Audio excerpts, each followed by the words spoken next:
নমস্কাৰ voice of ভিলেজত আপোনালোক সকলোকে স্বাগতম জনাইছোঁ।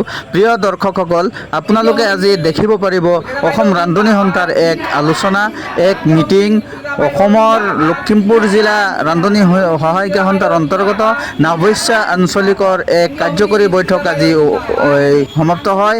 উক্ত বৈঠকত উপস্থিত থাকে অসম ৰান্ধনী সন্থাৰ সভানেত্ৰী মিছ খোদেজা খাতুন। তেওঁলোকে চৰকাৰক নিজৰ প্ৰাপ্তিৰ কাৰণে নিজৰ দৰমহা বৃদ্ধি আৰু চৰকাৰে তেওঁলোকৰ বকীয়া ধন আদায় দিয়াৰ কাৰণে আৰু তেওঁলোকৰ মেডিকেল আদি আঁচনিৰ কাৰণে চৰকাৰক কাতৰ আহ্বান কৰিছে, চৰকাৰক মিনতি কৰিছে। তেওঁলোকে সমবেত হৈ তেওঁলোকৰ কাৰ্যকৰী বৈঠকৰ অন্তত এটি প্ৰাৰ্থনাৰে চৰকাৰক মিনতি জনাইছে যে চৰকাৰে তেওঁলোকক উপযুক্ত সন্মান দিব লাগে আৰু তেওঁলোকক চৰকাৰে দেখিব লাগে। চাওক আমাৰ প্ৰতিবেদন।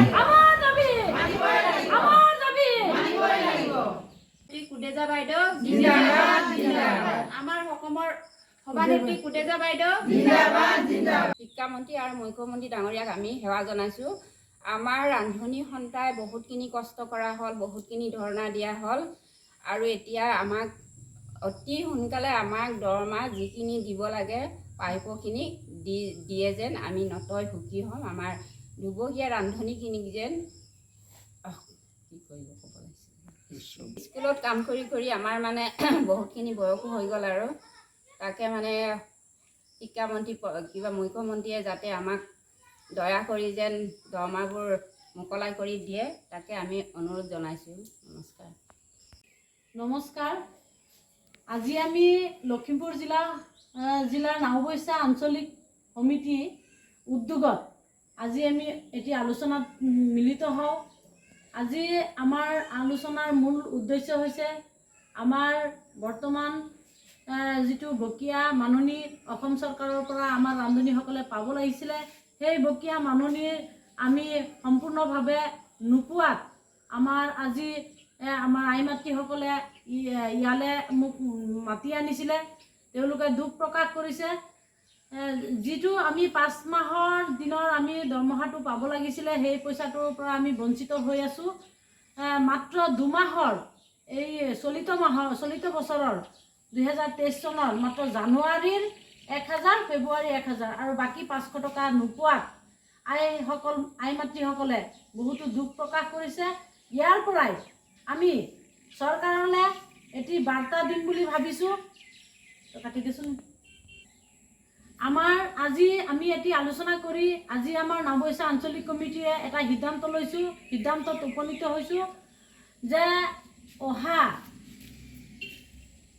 অহা মাহৰ 10 তাৰিখলৈকে আমাৰ বাট চাম।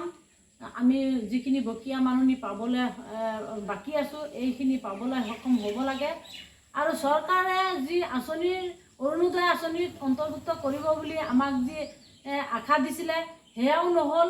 গতিকে সেইখিনি অতি সোনকালে হ'ব বুলি আশা কৰি আজি আমাৰ এই গুৰুত্বপূৰ্ণ এটি বৈঠক হয়। এই বৈঠকত আমি এই সিদ্ধান্ত উপনীত হৈছোঁ। হয়তো আমি জংগীভাৱে আন্দোলন কৰিবলৈ সাজু হ'ম। আমি মাননীয় অসমৰ মুখ্যমন্ত্ৰী মহোদয়লৈ আৰু শিক্ষামন্ত্ৰী মহোদয়লৈ এইটো বাৰ্তা দিব বিচাৰিছোঁ। আজি আমাৰ এখন ঘৰ কেনেকৈ চলিব যদি আমি 5 মাহ দিনেই 1500 টকা এটা দৰমহা পাওঁ, তাৰে যদি 5 মাহ দিনে আমি দৰমহা নাপাওঁ, সেই পইচাটোকে আমি নাপাওঁ। আমি কিমান কষ্ট কৰি আমি কাম কৰোঁ স্কুলখনত, বিদ্যালয়ৰ যিটো মধ্যাহ্ন ভোজন আমি ল'ৰা ছোৱালী মাতৃতুল্য হিচাপে মাতৃৰ গধুৰ দায়িত্ব আমি পালন কৰি অহা স্বত্তেও আজি চৰকাৰখনে আমাৰ এই আইসকলৰ দুখ কিয় বুজা নাই। আজি অত্যন্ত দুখ পাইছোঁ। যিও চৰকাৰে 2 মাহৰ দৰমহা এটা দিছে, 500 টকাটো কৰ্তন কৰি ৰাখিছে। এই পইচাটো আমি কিয় পাবলৈ সক্ষম হোৱা নাই? কেতিয়া চৰকাৰে আমাক চাব? আমি মাননীয় অসমৰ মুখ্যমন্ত্ৰী মহোদয় আপোনাক কাতৰে কৰজোৰে বিনম্ৰে আহ্বান জনাইছোঁ, অতি সোনকালে যিখিনি পাবলগীয়া ধন আমাৰ বাকী আছে, এই পইচাখিনি অতি সোনকালে মোকলাই দিয়ক। আমাৰ এই ৰান্ধনী আই মাতৃসকলক ন্যায় দিয়ক। ঘৰত বহি যিসকল মহিলাই ঘৰত বহি অৰুণোদয়ৰ 1250 টকাকৈ পইচা পাই আছে আৰু আমি কৰ্মৰ বিনিময়ে আজি 5 মাহে কাম কৰি আমি পাইছোঁ 2000 টকা, তাকো পোৱা নাই এতিয়ালৈকে 1000 টকা বহুতৰ ৰান্ধনীৰ একাউণ্টত সোমোৱা নাই। আজি আমি কেনেকৈ চলিম? আমাৰ কামটোতো সৰু নহয়, বহুত যথেষ্ট কষ্টকৰ কাম। গতিকে আপোনালোকক শিক্ষামন্ত্ৰী আৰু মাননীয় মুখ্যমন্ত্ৰী মহোদয়ক কাতৰে কৰজোৰে অনুৰোধ জনালোঁ আমাক অতি সোনকালে দৰমহাটো যাতে 1500 টকাৰ পৰা 9600 টকা যিটো আমাৰ দাবী এই দাবীটো আমাক অতি সোনকালে আদায় দিয়ক চৰকাৰক আমি প্ৰাৰ্থনাৰে আমি জনাব বিচাৰিছোঁ মাননীয় মুখ্যমন্ত্ৰী মহোদয় দমায়া